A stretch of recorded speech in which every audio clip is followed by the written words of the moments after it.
सरहदों पर कशीदगी तो फिल वक्त कम हो गई है, मगर खतरा अभी टला नहीं, क्योंकि भारत में नरेंद्र मोदी की हुकूमत को सख्त तनकीद का सामना है। अपोजिशन जमातें सवालात उठा रही हैं और पाकिस्तान पर किए गए हमले के सबूत मांग रही हैं। भारतीय सियासी जमातें कह रही हैं कि अगर बालाकोट में भारतीय फजाइया की कार्रवाई कामयाब हुई है तो सबूत कहाँ हैं? अगर दहशतगर्द मरे हैं तो उनकी लाशें कहाँ हैं? अगर पाकिस्तान के जहाज को निशाना बनाया है तो उसका मलबा कहाँ है?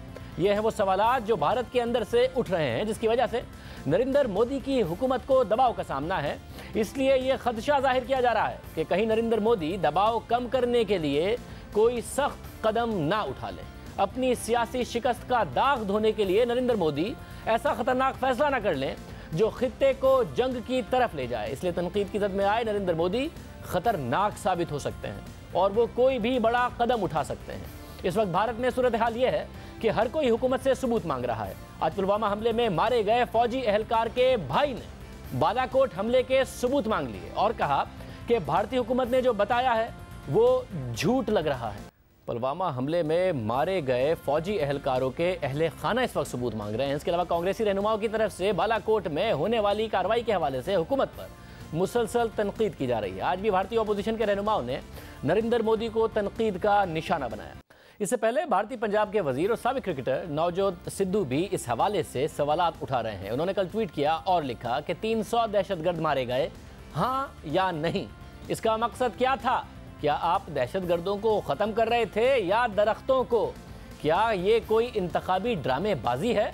फौज को सियासी करने का अमल बंद किया जाए। इसके अलावा आम आदमी पार्टी के सरबराह और दिल्ली के चीफ मिनिस्टर अरविंद केजरीवाल भी ट्वीट कर चुके हैं कि क्या बीजेपी के सदर अमित शाह 250 अफराद की हलाकत का दावा करके फौज को झूठा करार दे रहे हैं? क्या अमित शाह और दीगर सियासी रहनुमा इस तरह की बातें इंतखाबी नताइज हासिल करने के लिए कर रहे हैं? अब ये बड़ी अहम बात है कि जो भी अपोजिशन जमात सवाल उठाती है तो बीजेपी कहती है कि क्या आप फौज की कारकर्दगी पर सवाल उठा रहे हैं, मगर अब जब भारतीय एयरफोर्स के सरबराह ने खुद कह दिया कि हम नहीं नंबर बता सकते कि पाकिस्तान में क्या नुकसान हुआ जो बालाकोट में हमारी तरफ से स्ट्राइक की गई, तो नरेंद्र मोदी पर यह सवाल उठ रहा है कि आप जब दावा कर रहे हैं कि पाकिस्तान में 300 दहशतगर्द मारे गए तो क्या आप फौज को झूठा कह रहे हैं? ऑपोजिशन की तनकीद अपनी जगह है। बीजेपी हुकूमत अब भारतीय फजाइया की कार्रवाई का दिफा कर रही है। भारतीय वजीर दाखिला राजनाथ सिंह ने आज कहा कि कुछ लोग पूछ रहे हैं कि कितने लोग मारे गए। हमारे पास शवाहिद मौजूद हैं कि हमले से पहले इस जगह पर 300 मोबाइल फोन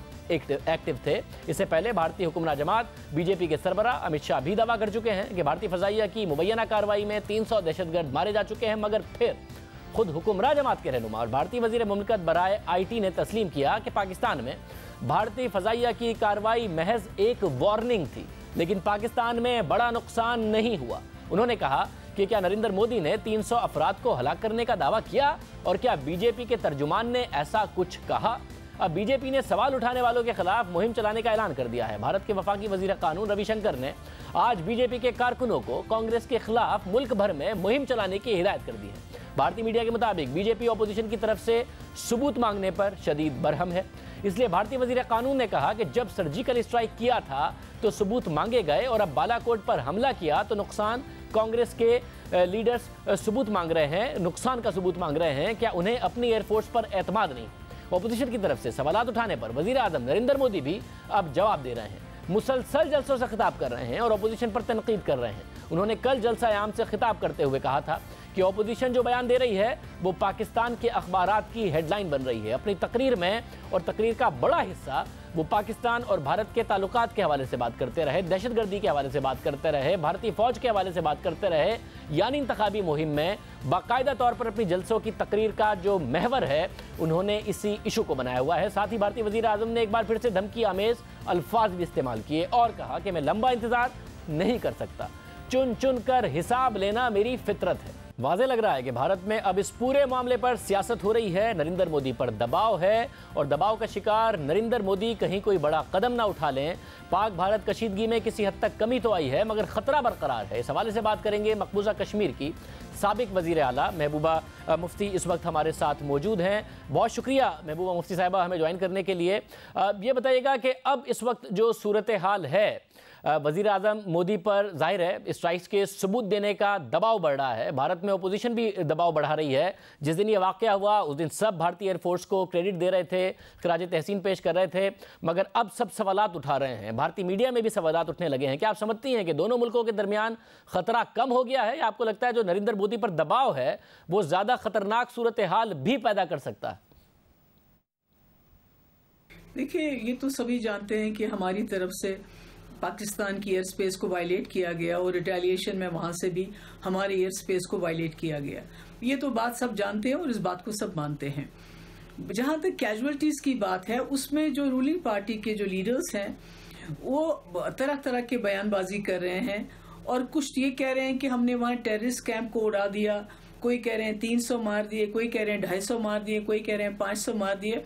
और रूलिंग पार्टी के एक जो बहुत बड़े लीडर हैं आहलूवालिया, वो साहब कह रहे हैं कि वहां हमने कोई टेररिस्ट नहीं मारा, कोई कैजुअलिटी नहीं हुई, बल्कि हमने एयर स्पेस को वायलेट करके ये दिखा दिया कि हम पाकिस्तान के अंदर जा सकते हैं। तो इसकी वजह से जो अपोजिशन है उनके जहन में कुछ सवालात उभरे हैं कि आखिर हुआ क्या है, माजरा क्या है।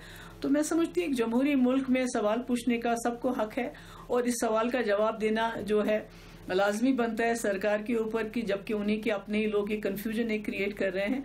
पर मैं समझती हूँ कि हमें बहुत मुश्किल हालात से हम थोड़ा सा पीछे हट गए हैं। तो मैं उम्मीद करती हूँ कि अभी जो इलेक्शन का माहौल है जिसमें कोशिश की जाती है कि जज्बात को ज़्यादा से ज़्यादा उभारे, तो मेरी यही उम्मीद है कि इसमें मोदी जी जो है ख्याल रखेंगे कि कहीं इतने जज्बात ना उभरें कि खुदा ना खास्ता हम फिर से जंग के दहाने पे पहुंच जाए और हमारी दोनों मुल्कों की तबाही हो जाए। ज़रा कश्मीरी क़यादत के तौर पर भारत और पाकिस्तान के मुज़ाकरात की आप हामी हैं, अमन कायम हो, आप इस बात की हामी हैं, मगर आप समझती हैं कि इलेक्शन से पहले अगर ये मुमकिन नहीं है, मगर जिस तरीके से एक नैरेटिव बिल्डिंग कर रहे हैं नरेंद्र मोदी और भारतीय मीडिया में जिस तरीके से मनफी बात हो रही है, अमन मुखालिफ बात हो रही है, तो मामला इतना आगे तो नहीं निकल जाएगा कि इलेक्शन के बाद भी बैठना मुश्किल हो जाए, अवाम के जहनों में मीडिया इतनी ज़्यादा नेगेटिविटी हो जाए, बयानिया इतना आगे निकल जाए कि इलेक्शन के बाद भी बैठना मुश्किल हो जाए? मुझे खुशी है जो पाकिस्तान से जो इशारे मिल रहे हैं बहुत अच्छे हैं, जिसमें अभी जो हाल ही में पहले तो अभिनंदन को वापस भेजना, उसके बाद आज वहाँ जो क्रैकडाउन चल रहा है और आर्मी जो लगता है प्राइम मिनिस्टर के साथ है, उसके अलावा आज उन्होंने एक मिनिस्टर को सैक किया बिकॉज उसने हिंदू कम्युनिटी के खिलाफ कोई नाजेबा अल्फाज इस्तेमाल किए थे। तो ये सब जो है मुझे लगता है कि अच्छे जेस्चर्स हैं और अच्छी निशानियां सामने आ रही हैं।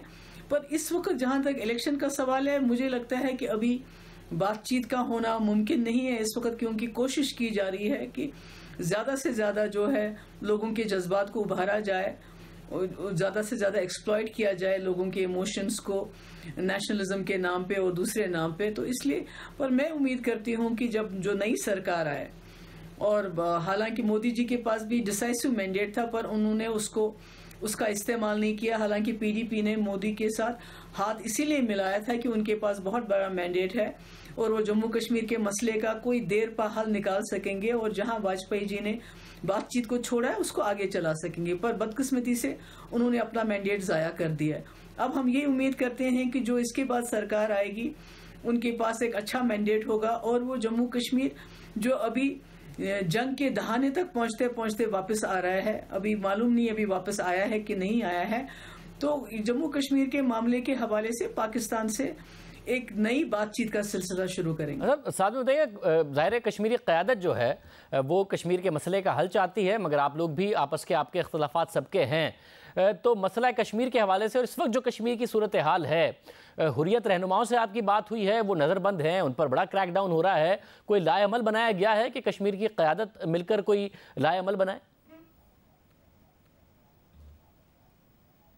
देखिए, एक वक्त था जम्मू कश्मीर में कि यहाँ जो मेन स्ट्रीम पार्टीज होती थी, रीजनल पार्टीज होती थी, वो और दिल्ली का जो मौक़िफ़ होता था उसमें कोई फ़र्क नहीं होता था।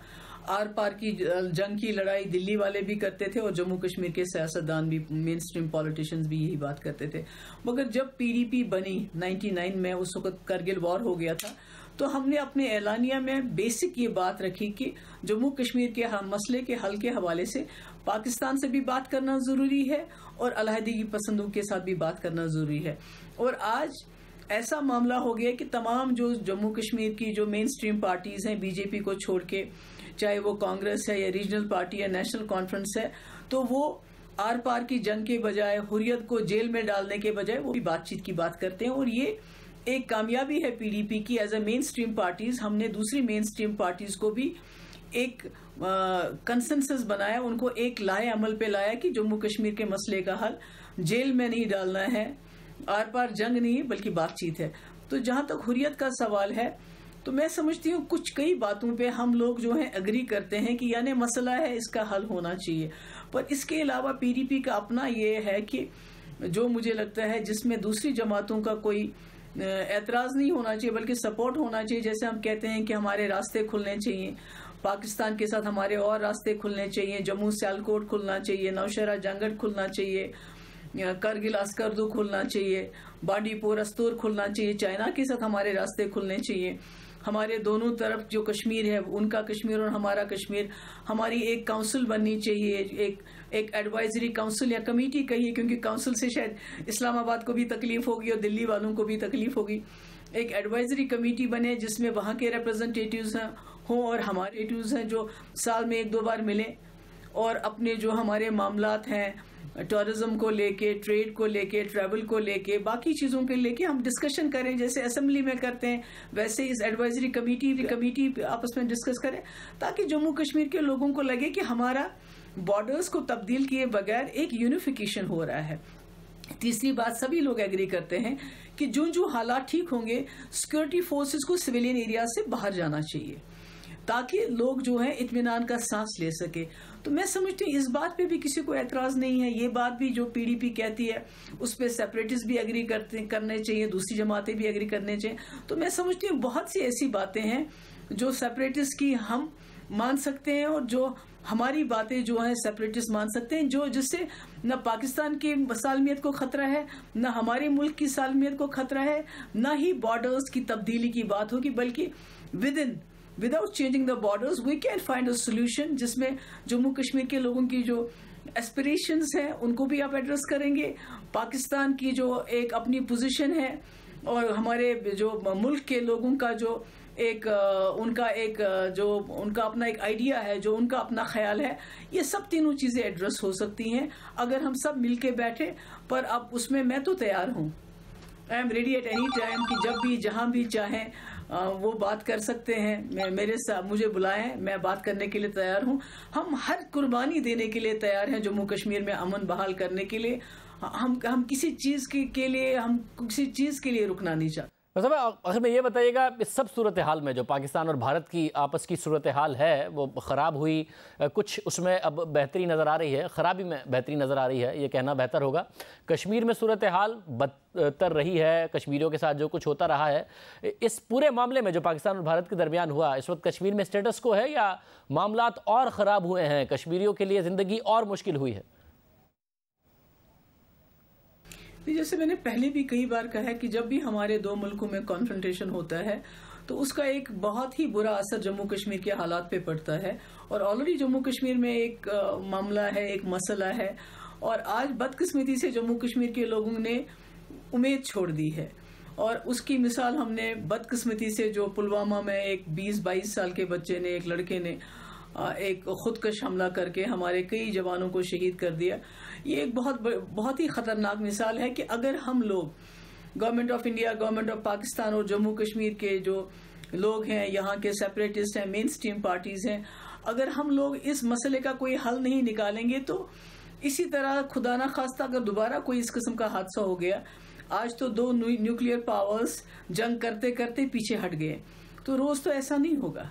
तो मैं समझती हूँ कि इस मामले को बहुत संजीदगी से लेना चाहिए और इसका कोई ना कोई हल निकालने की जरूरत है जो देरपा हो और जो तकरीबन सभी को कबूल हो। बहुत शुक्रिया। साबिक वजीर आला मकबूजा जम्मू कश्मीर महबूबा मुफ्ती साहिबा हमारे साथ मौजूद थी। भारत में बालाकोट की कार्रवाई के हवाले से सवालात उठाए जा रहे हैं और सवालात उठाने वालों पर भी तनकीद हो रही है। सवाल उठाने वालों की हुब्बुल वतनी पर शक किया जा रहा है। भारतीय कार्रवाई के हवाले से भारतीय सहाफ़ी राहुल कंवल ने भारत के वजीर रेलवे से सवाल पूछा तो उन्होंने राहुल कंवल की हुब्बुल वतनी पर ही सवालात उठा दिए। राहुल कंवल ने वो सवाल पूछा जो पूछना चाहिए था। वो पूछ रहे थे कि जी सवालात उठ रहे हैं कि क्या ये जो एयर स्ट्राइक हुई है उसमें इतने लोग मारे गए जितना दावा किया जा रहा है, और उसके बाद उनके ऊपर ही सवालात उठ गए।